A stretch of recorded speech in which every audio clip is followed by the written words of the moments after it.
Now, the show that bridges the gap between faith and business. Welcome to Bottom Line Faith. On today's show, Aaron Dimmock, CEO and founder of the Collective Performance Initiative. Truth, being true to yourself, being true to others in thought, word, and action. Draw on Proverbs 27:6, where he says, "Faithful are the wounds of a friend," even if that friend is you to yourself. Because we have to be honest and true to ourselves before we can possibly be true to others. Well, hello, everyone. This is Ray Hilbert, your host here at Bottom Line Faith. Well, folks, if you are new to the program here at Bottom Line Faith, this is the place where we talk with top Christian business and marketplace leaders across the country. And really, the word picture, the analogy we like to use here is imagine that we are lifting the hood and we are going to tinker around in the engine of Christian leadership. We are just so thankful that you would join us. If this is the first time that you've listened to the program, welcome. If you're a regular listener here at Bottom Line Faith, thank you for your support. And in both cases, you can check out all of the episodes of our 30-minute program at bottomlinefaith.org. That's bottomlinefaith.org. You can check us out on Facebook, Twitter, all your social media platforms. Well, I am really, really excited about our guest today. And this is a friend that I've gotten to know over the last couple months. And every once in a while, you meet somebody in your life and you go, wow, it'd be cool to be that person. And this is how I feel about our guest today. And our guest today is Aaron Dimmock, and he is the founder of Collective Performance Initiative, LLC. We're going to get into the title and what that company's all about. But Aaron, welcome to Bottom Line Faith. Thank you so much, Ray. Humbled to be here. We're going to have some fun today. And in case, I don't think I've said this to you, but if you go to the website, and by now, you know, this interview, once it's posted at the website, you're going to see the picture. It's kind of like I'm interviewing Clark Kent today. This guy, I'm really jealous. He's got perfect hair. He's about 6'4". He's got a great smile. And plus, he's an all-American hero. And he's turning red already. And let's get into it. Let's have some fun today. Aaron, tell us just a little bit about Collective Performance Initiative. What is that? Why did you form it? What do you do there? Absolutely. Thank you, Ray. The impetus for entertaining the idea of going into the area and space of organizational development, my last position was at the Pentagon, and I served as the Navy representative to the senior advisor to the Secretary of Defense for military professionals. Now, would you say that one more time? That's awesome. Tell me that one again. I was the Navy representative to the senior advisor to the Secretary of Defense for military professionalism. We called it SAMP for short, because that's a ridiculously long title. All right. And the longer usually means the less important you are to the outfit, but that's okay. That was not the case with this. So over my time there, had a wonderful opportunity to learn and do a deep dive into leadership and character development. With that, I figured I would take that as the lily pad to launch into post-Navy life, get my wife, Kim, and our kiddos off to an old new location. Yeah. So my wife grew up in Fishers, and I grew up down in Perry Township, and wanted to see if there was a way that I could continue answering my call to serve beyond post-Navy life by helping others. So that was the impetus behind founding the Collective Performance Initiative. Fantastic. And we're gonna dive deeper into some of the things that you help organizations do, what you studied, and so forth. But you mentioned naval service. So you graduated from the Naval Academy. Was it in 2000? That was 96. 96, that's right. Yep. It was the Naval War College in 2007. That's correct. Tell us the difference between the Naval Academy and the Naval War College. Naval Academy is for high school graduates, and it's an undergraduate degree program. That's the biggest difference between that and the War College, aside from grooming folks for a career in naval service upon graduation from the Naval Academy. The Naval War College was brought about by Admiral Alfred Thayer Mahan to look into naval strategy and the complement that the naval forces could be to patrolling the commons, which are all the waterways around the globe, to make them safe and secure for trade, as well as safety and security for the nations. So that's more of a professional program for officers in the naval service and other services, foreign services as well. And that's the biggest contrast between the Naval War College itself and the Naval Academy. Okay, very, very, very fascinating. And tell us just briefly, what was your role? You're a pilot. P3s? That's correct. Tell us about that, and maybe an interesting story or so. Sure. So I'll very quickly cover two anecdotes, but P3s, the primary mission of the P3 is anti-submarine warfare, open ocean surveillance to attempt to find enemy submarines and protect the strike group, aircraft carriers and other naval vessels, for both ourselves and our partner nations around the globe. My first operational flight was with Weapons on the Wings in April of 1999 when Bosnia and Kosovo were having some issues with Slobodan Milosevic. That had nothing to do with open ocean surveillance, but everything to do with providing support for our ground forces and attempting to address the concerns and issues over there at that time. And then fast forward a couple of years on 9/11, that evening, the crew I was on had the opportunity to fly over Ground Zero to provide surveillance for that area and help the efforts there, as well as patrolling up and down the northeast coast, because at that point, obviously, no one knew exactly what was going to happen next. That sounds to me like it had to be just a surreal experience as you're flying over, getting that surveillance and seeing what's just happened in our country. What was that like? It was very surreal. That is the absolutely appropriate word to use. I had up until that point, operationally, of course, been overseas to help in other capacities, but this one was on our own soil. So that was the starkest contrast. And then for us in the aviation world, especially over the United States, tons of air traffic. So radio calls among fellow pilots with Air Traffic Control Center, always something going on the radio. That night, there was nothing. It was just coordination among the different armed services and National Guard units that were taking part across the country to provide for safety and security of the nation. But it was very quiet, very calm, and surreal, again, is the most appropriate word for it. Sometimes it's easy to forget, rather, that all air traffic was shut off. That's correct. I mean, the skies were empty, right, except for guys like you protecting us. That's correct, except for the military support. That's right. For those next few days, everything was shut down. Well, thank you for your service to our country. And an honor to did you always want to be a pilot? Did you always know that that's what you wanted to do? I think in my heart of hearts, from a tactical standpoint, when I arrived at the academy, I thought that was something that I would like to do. Right. But more a call to serve on the altruistic side than specifically in what capacity I would serve. So I took advantage of my time at the Naval Academy to do everything but naval aviation and get exposed to that during the training summers. So I did some training with the new folks coming in a couple of summers into the academy, spent some time with the Marine Corps, did a cruise on a submarine. So I pretty much did everything but naval aviation and then ended up going naval aviation. Okay, very, very good. And when I said in the opening comments, a guy that I'd like to be, I don't think there's a guy listening to our program right now that wouldn't think it'd be cool to be a Navy pilot. Is it all that it's cracked up to be? It really is. And I knew it. All right. Well, folks, we're speaking with Aaron Dimmock. He is the founder of Collective Performance Initiative. And in just a moment, we're going to get into the heart of really what Aaron is passionate about from a professional standpoint. But Aaron, just a moment, tell us what you're really passionate about on the personal side. Tell us just a little bit about your family. Yes. So blessed to be married to my soulmate, who said yes at the Circle downtown, actually, by the monument, downtown Indianapolis, many, many years ago. And my wife, Kim, and I were coming up on 21 years of marriage on Flag Day, June 14th. And just blessed by that union. We were set up on a blind date, and the rest was history. And now we are blessed with the presence of 4 kiddos in our lives: Camden, Kinsey, Amelia, and Peyton. And their ages are? 18, 17, 12, and 9. Oh, boy. Yeah, so a full house, plenty going on. There you go. There you go.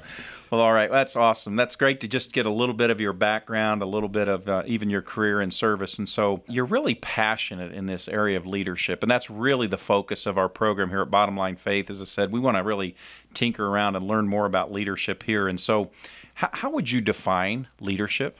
That's a wonderful question. Many definitions obviously have and can be used. But I think for me, a definition of leadership that's functional in my life is the willingness and ability to serve others. So it really is about servant leadership. Absolutely. Okay. Let's talk a little bit about, in your own career, some of the lessons you've learned about leadership and some of the mistakes you've made. So as you kind of look back over the course of your own career to this point, what would you say is the biggest mistake you've made, and what'd you learn from it? Another wonderful question. The biggest mistake I made probably was not being true enough to myself to be humble enough at times to admit when I've been wrong. Okay. And realizing that while there are definite failures there, embracing those as learning opportunities is the way to move forward. So there are certain things in my past decisions that I've made, perhaps behaviors and acts that I've carried out that I'm certainly not proud of. But I failed at the time, in the moment, to reflect on them and actually acknowledge and embrace them to be able to learn from them. So there are certainly lost opportunities in my past that now, fast forward, I take that time. I take those pauses, and if I can, I think of it ahead of time, so I prevent myself from making those poor decisions and taking poor actions and preventing that. So on this topic, lesson learned, mistakes made, that sort of thing, just around admitting when we're wrong. Many of our listeners here at Bottom Line Faith, they're business owners, they're CEOs, they're running companies, they're running organizations, and yeah, if we make mistakes in those capacities, it costs our company money, it might cost a few jobs potentially, and those are obviously important things. But where in your world, you make a wrong decision, lives are at stake. Very much so. The consequences are incredible. So in the culture that you were a part of in the naval service, what was it like? Were you encouraged to admit when you were wrong, or was it, boy, you got to CYA cover yourself? What was that? What was it like for you? It's a wonderful ask of a question. Sometimes the structure actually serves as an impediment to being able to come clean, if you will. So there are direct and indirect incentives, unfortunately, to not admit your mistakes, because there is a portion there that folks think that the risk involved is too great to admit that. But I will tell you, most of the time, and I love the P3 community from the standpoint that I got to fly with 11 to 18, 19 additional crew members. So there was naturally a team air to everything that we did. And we would pay and see it up front and personal, up close and personal, while it may not have been in cost of lives or resources necessarily. There's an air, an aura about a team that when you let the team down or somebody else lets the team down, it's dysfunctional. Yeah. And so we realize that if we can stay ahead of that, get ahead of it and stay ahead of it and be open with each other, honest with each other, just say it so that we can all address it together as a team and then move forward in a positive way rather than trying to make up ground because of the dysfunction. I understand, and we're going to talk about this environment and culture of transparency and being open and honest in just a moment. What would you say would be ways that you tried to live out your faith or your spiritual foundation in your work in the Naval Service? What did that look like for you? So one manner that kind of manifested itself a couple of times was being able to be in a position when we would go deploy or detachment sites that were far away and there weren't options for being able to attend service, doing Bible studies and getting together and talking about our faith, because you can do that anywhere. And was that fairly common, or was it hard to find those like-minded individuals? Every organization, unit, command that I was with, there was always a group that just whoever you may be inclined to affiliate or associate with, those opportunities were always available. So yeah, there were moments and opportunities actually to cohese perhaps a little deeper and differently than we would have had that opportunity not existed. Yeah. And then certainly different places that we would go where there were the facilities, there were the churches, there were the areas to conglomerate and have that sense of communion and belongingness that naturally lend themselves to those type of experiences. So that's one. And then the other is just modeling the way. how is it that you live your life? How is it that other folks are living their lives and everyone's away from their family and friends? And hopefully there's consistency there. There's authenticity to where folks are the same away as they are at home. And as you said, like-minded folks, like behaving folks, that you associate with them and you reinforce each other's behavior, which can be very positive. Yeah. So was it ever a struggle for you to apply your faith? Meaning you're on a mission, for example, and you've been given just countless hours of training, right? The Bible says it's very dangerous for us to just lean on our own strength and our own skills and that we are to trust God. So did you ever have that struggle? Like, okay, I've had all this training, so I'm just going to rely on my own strength and my own skills. But God, I know I can't do this without you. Did you have those conversations in your head? Fortunately, I would say I really didn't. Okay. And perhaps it was because I had such a powerful experience with upbringing and childhood that never really was a factor. But I could see that in others. Yes. I could see that challenge in others where there is that tension. And then the challenge for you as an individual is, all right, how can I help this person out and resolve that? And maybe not fully resolve that issue for them, but at least give them some breadcrumbs, something to be able to give them hope and reconcile that. Because yes, we are to provide for the national security and support and defend the Constitution of the United States of America. We are acting agents in a very kinetic, convective environment. And you're going to be faced with things that don't set well with you. So if there's anything to be gained in those moments, it's folks that kind of surface themselves in their beliefs and share that with others so that they can not just persevere and make their way through it, but thrive in that type of environment where you know that your purpose is coming out through those actions in service of others, because there are certain things in our world, unfortunately, that have to be addressed in certain ways. Yeah, very fascinating. Aaron, I'd really like to transition our conversation now to a topic that you and I have talked a lot about offline leading up to this interview, and I know something you're very passionate about, and that's this whole topic and issue of candor. Yes. Tell us, what does that mean? And then we're going to talk about its application in leadership. For me, I actually boil candor down to three specific elements. There's an element of character, there's an element of competence, and then there's an element of courage. On the character side, it's truth, being true to yourself, being true to others in thought, word, and action. On the competence side, you have to have a degree of knowledge and understanding in order to impart whatever it is that you're trying to be candid about. And then the courage component, I think for most of us, is most critical and most challenging, because as Mary Gentile says in Giving Voice to Values, most of the time we actually know what the right action is. The challenge comes in actually acting on that, giving voice to that. It takes courage. It takes fortitude. So those three components, for me, operationalize that concept of candor to be able to come forth being consistent in thought, word, and deed. Yeah, so as I said earlier, we've got business owners, presidents, key leaders that are a big part of our audience. And I would imagine right now that at least one of our listeners is struggling with something, that maybe there's a situation with an employee in their organization, someone that reports to them. Maybe there's a situation at home that there's some dysfunctionality going on, or maybe there's just some unresolved conflict, and it oftentimes gets down to the lack of candor, does it not? It does. What's the consequence if we're not willing to be candid in these relationships? What happens? Yeah, I think most of the time we lose out on an opportunity to care for each other and challenge each other directly. Bring to light that real issue that's under the surface so that both you and I can become better for it. But what happens if I hurt your feelings?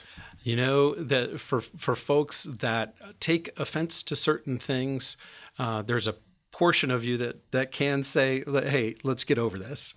But the other is being sensitive to the fact that folks may respond in that way. But the altruistic side is, I care enough for you to be able to bring light to this issue.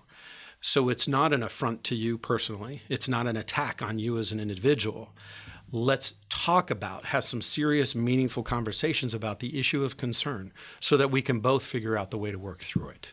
And is it your experience that do most people have this ability to do this or willingness to do it, or do most people back away from it? Most people back away from it. It's our natural human inclination, biologically, to fend for ourselves, fight for ourselves. And I'll spare the listening audience the way back when details of early humans, but there is a biologist and naturalist by the name of Edward O. Wilson that I think captures it very well, because he looks at both the individual level and the group level. At the individual level, competition and me looking out for my self-interests, I best you as an individual. But a group of individuals that think that way consume themselves and do not survive. The group of individuals, when you have the altruistic motive to provide for the group, serve the group, even out of self-interest, there's a portion of that there, but contributing to the group is where human progress is found. So that tension between the individual and the group, it's in our DNA. So it's not our natural inclination to reach out to the other, but that's where the special ingredient is. Love one another as you would love yourself. Those are the elements, the how to work with people, and our humanness, our humanity is actually the key to resolving these type issues. It's very fascinating. I mean, I'm thinking like even in the context of a marriage, if I'm feeling unhappy in my marriage or unfulfilled in my relationship with my wife, it seems like as I'm listening to you, part of that's I've got to own that, because perhaps I've not communicated with candor, hey, hon, here's what I need out of this relationship, or here's what I'm not feel like I'm getting, and I'm not setting those proper expectations. What role does that play in candor? Just setting proper expectations. Absolutely, yeah. It's a perfect example of where this hits all of us at the individual level in our day-to-day lives. And I would draw everyone to an idea, a concept by John Stuart Mill, actually, where he mentions that we're all corrigible beings. We're malleable. We can change. We have the capacity, cognitive capacity, to think about and realize changes in behavior. If that's the going in moral obligation argument, then think further about how am I caring for both you and me? So candor is actually an expression of caring. And Kim Scott talks about this most recently in the release of her book, Radical Candor, where she actually defines her concept by the extent to which you care personally and are willing to challenge each other directly. So if there's that relationship, that trust that you've built, there really shouldn't be any opportunity for an individual to take offense, because they see what you are doing as a moral obligation to help them out. So you're challenging them and the issue, not on them as a person, because you're caring for them incredibly from the relationship standpoint, but you dig into it deeply by challenging the issue, bringing it to light. Okay, so I've got a chicken-egg question for you. Okay, which comes first, the candor or the trust? Does it take candor to build trust, because I know this person's being straightforward with me, or does it take trust so that I can then address candor? Which comes first? Another wonderful question. My personal conception is that candor comes first, from the standpoint that there are antecedents or predecessors to trust. I can show you that I care personally for you by showing you a smile, putting out my hand to shake your hand, and not know you from anybody, but I still care for you foundationally as a fellow human being. Got it. From there, I can then bring up certain issues that I may know about you and you may know about me, and unearth them so that we start the dialogue. And from there, we begin to establish a foundation for trust through trustworthiness. Then we build on our relationships and start forming as a team and get meaning from that belongingness, and then start to perform as a team in a unit, whether that's a husband-wife combination, the family unit at work.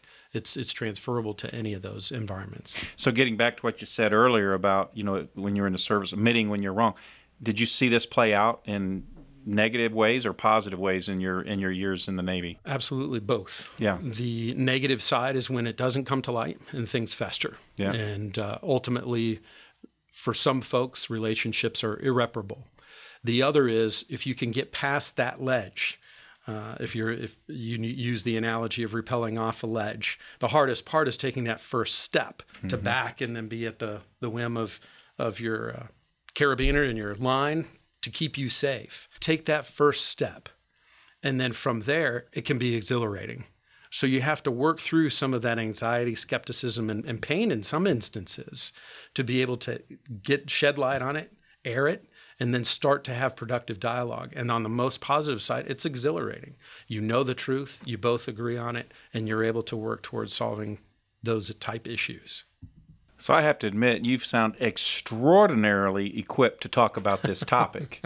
Well, thank you. Absolutely. And is this what you're studying now in your doctoral? Tell us about that. And then I just got, whoa, my gosh, we're almost out of time.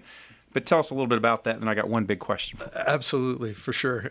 Yes, so I'm through my coursework, and I'm working on my dissertation, which is titled The Dance of Human Affairs, How Candor Shapes Organizational Performance. So these daily interactions we have at an individual level with the people we come in most frequent contact with, if you can nudge forward to help those conversations out just a little bit by focusing on your and their character, your and their competence, and your and their courage, you start to unfold a space that's safe to have these debates and grow together. So that's really what I'm focusing on. Help me help you. Mm-hmm. But more importantly, it's actually the ability and willingness to help others while becoming a better human being yourself. Oh, that is just really, really terrific insight there. And I talked to you before we started on the interview, Eric, that I have one question that I love to ask every guest here at Bottom Line Faith. And this is our last question. And maybe we can have you back for episode number 2, because I think we're just scratching the surface here together. That would be wonderful. But in Proverbs 4:23, Solomon writes that above all else, guard your heart, for it determines the course of your life.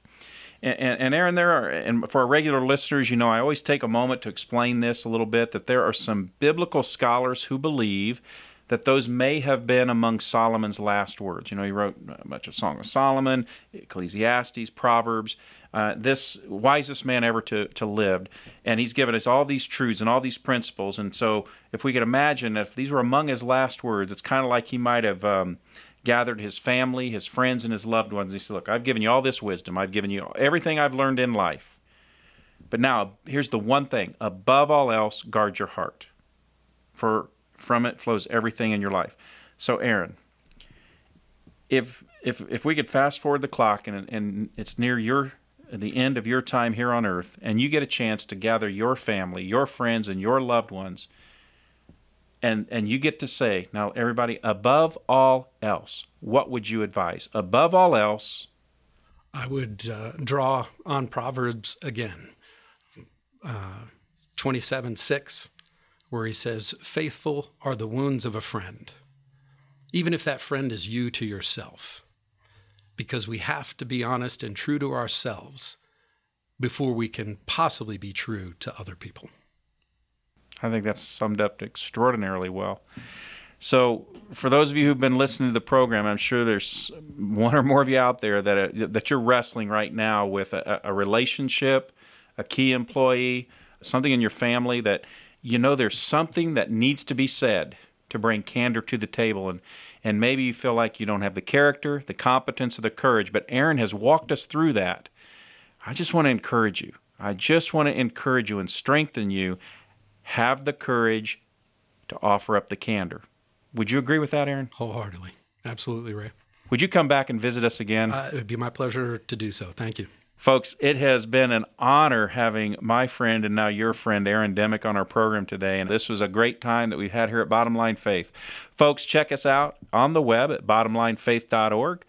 Check us out on Twitter and Facebook. And if you are a business owner, a Christ follower, and you're looking for community, a way to build your business on proven biblical principles and practice, check out the other website at truthatwork.org. Truth at Work is the sponsoring ministry here at Bottom Line Faith. We would love to have a conversation with you and help you build your company on proven biblical principles. Well, folks, until next time, this is your host, Ray Hilbert, saying thanks for listening in at Bottom Line Faith. God bless, and we'll see you soon.